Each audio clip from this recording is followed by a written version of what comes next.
Imagine feeling free at work, free from the need for constant approval and validation. You may be thinking, sign me up.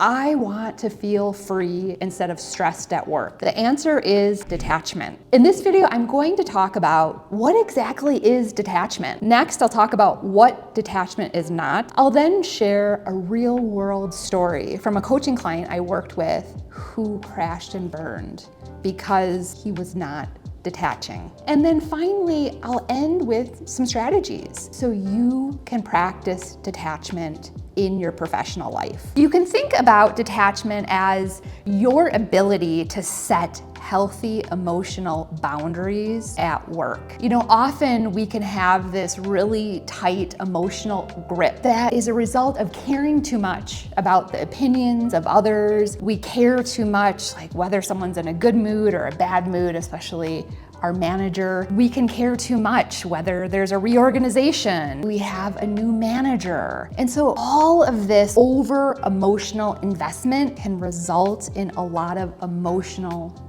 exhaustion. Next, I want to talk about what detachment is not. I think it's really important to cover. Detachment is not about doing the bare minimum. Detachment is not about being a cold-hearted SOB, which stands for son of a biscuit, thank you, grandma. And detachment, finally, is not about engaging in bad behavior or worse, illegal activity because you simply just don't give a you know what. Instead, I want you to think about detachment as a way to approach work from an empowered state. Figuring out what is in your control, what is your responsibility, and then what is out of your control.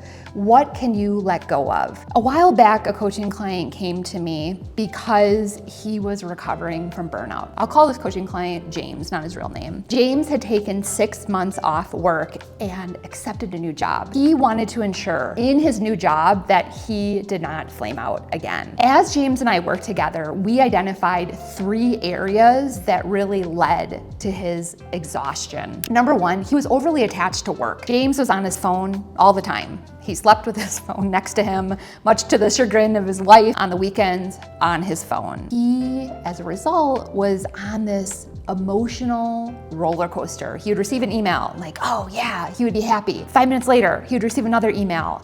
Oh, and he was upset. He didn't have this equanimity. Like he was so attached to whatever was coming through his phone. You know, can anyone relate to that? Next, James realized that so much of his identity and his self-worth was attached to how his manager viewed him. Problem was his manager did not provide hardly any positive feedback. James said, I don't think my manager even liked me.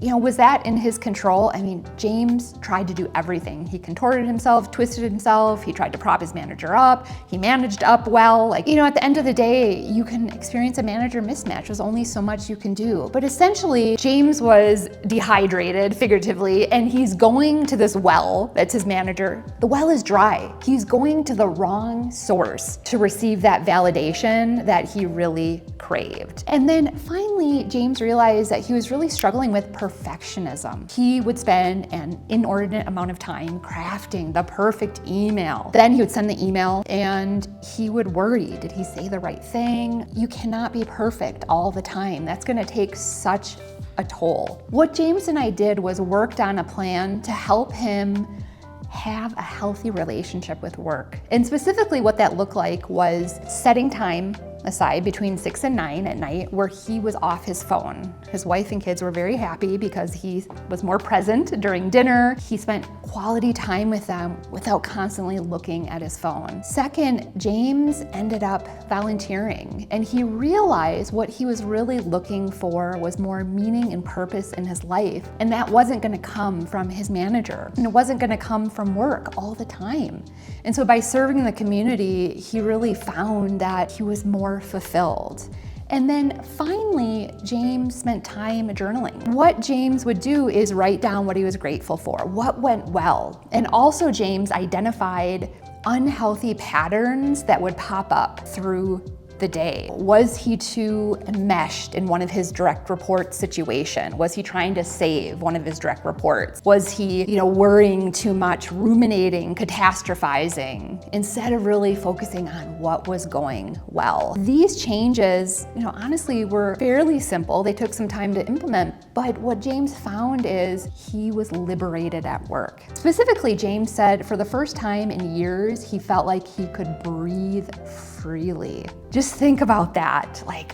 In your body, just feel it like, I can breathe. I don't feel so constrained. I don't feel so weighed down. And so I want to end with some ways you can practice detachment at work. Number one, figure out what you can and cannot control. Your boss is in a bad mood. Is that your responsibility? Second, create mental distance at work. In the case of James, he was always thinking about work. He was always on his phone, and it wasn't healthy. It was zapping his energy. Third, think about how you're defining success. Are you looking to work to define you as a human being? Is your whole identity wrapped up in your performance? And what I would say right now in this precarious job market that we continue to be in, especially now with changes in the economy, you could lose your job. Where does that leave you? Figure out how you can craft a more holistic identity that's not solely tied to work. And then finally, detach with love. I've worked with a number of coaching clients who have experienced manager mismatches or just really incompetent bad managers. And as a result, they've carried a lot of anger and resentment. And so I wanted to end with a really powerful passage in Courage to Change. This is actually a book from Al-Anon, and it highlights what happens when you practice detachment. The most loving form of detachment I have found has been forgiveness. Instead of thinking of it